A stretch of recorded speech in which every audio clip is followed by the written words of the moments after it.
Where are we going? North. Welcome to Dungeons and Dragons. Therapeutic benefit in role-playing games. Welcome to Dungeons and Dragons. Oh yeah, baby. Your presence requested in exchange for treasures. Are we talking one treasure each? Count that. Hello all of you DJs out there.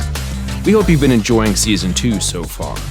Before we continue with the game Early Dark, we're going to be streaming live episodes of Dungeons & Dragons using a crossover setting called Strixhaven that's set to begin January 23rd, Sunday, at 8 p.m. Eastern Time. Today I want to talk to you about our plan for it, and in a second video, discuss the world where we'll be playing. You can get a more immersive role-playing experience, both as a dungeon master and a player, by planning out restrictions. I'll get into the finer details soon, but in this world, there are 5 schools with unique characteristics as part of one giant university.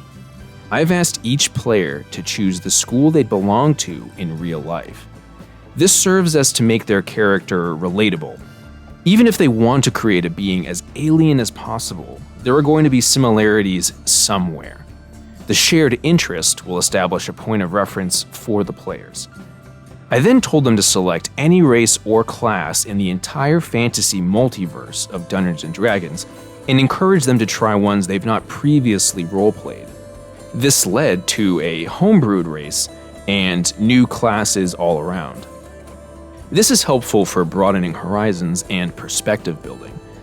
They'll be in positions to consider a fresh culture, as well as what it means to be 10 to 20 years younger, or the different backgrounds of their jobs. It can be entertaining to roleplay a character diametrically opposed to yourself, but you may struggle to become truly immersed.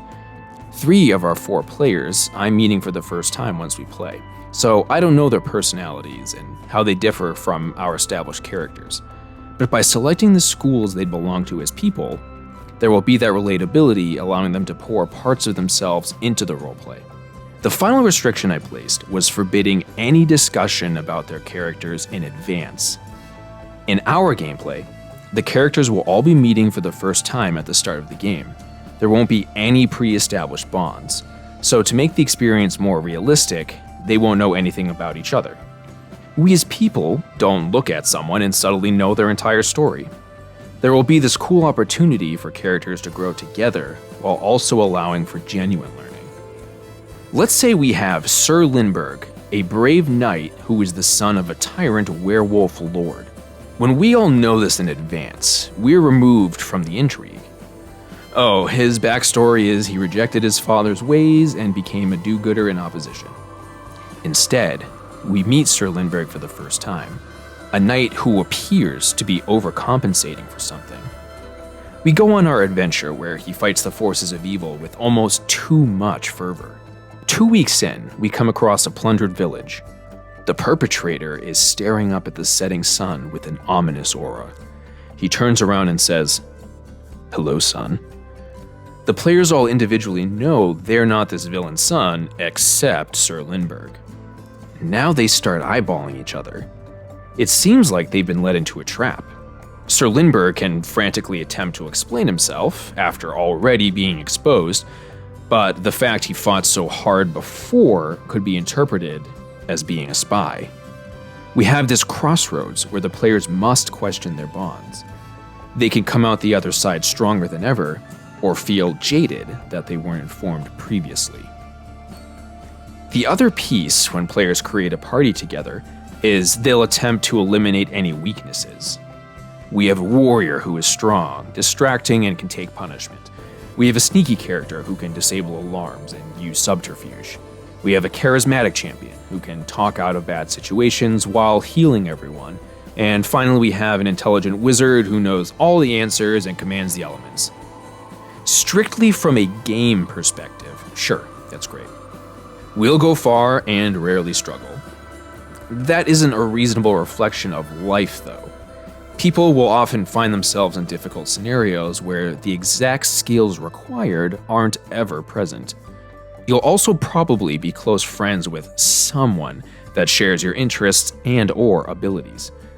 When our team lacks the best skill for the task, that paves the way for a creative approach. Nobody selected a rogue type to search the room for traps. But somebody is an avid painter who stares at still images all day long. She notices unnatural shadows and rocks out of place. Perhaps you have two people who are expert climbers. Uh-oh, an overlap. Now let's cue a tense movie scene where two people are scaling a sheer face and one falls. But hey, the second climber catches them. You will see some overlap with our characters because, well, duh, they're all elite magic university students. I assure you that each character is quite unique. Something really interesting to me, though, about our characters is everybody's backstory includes potent family ties. That's all I have for you today. Check back again before we live stream, where I will explain the setting of Strixhaven in greater detail.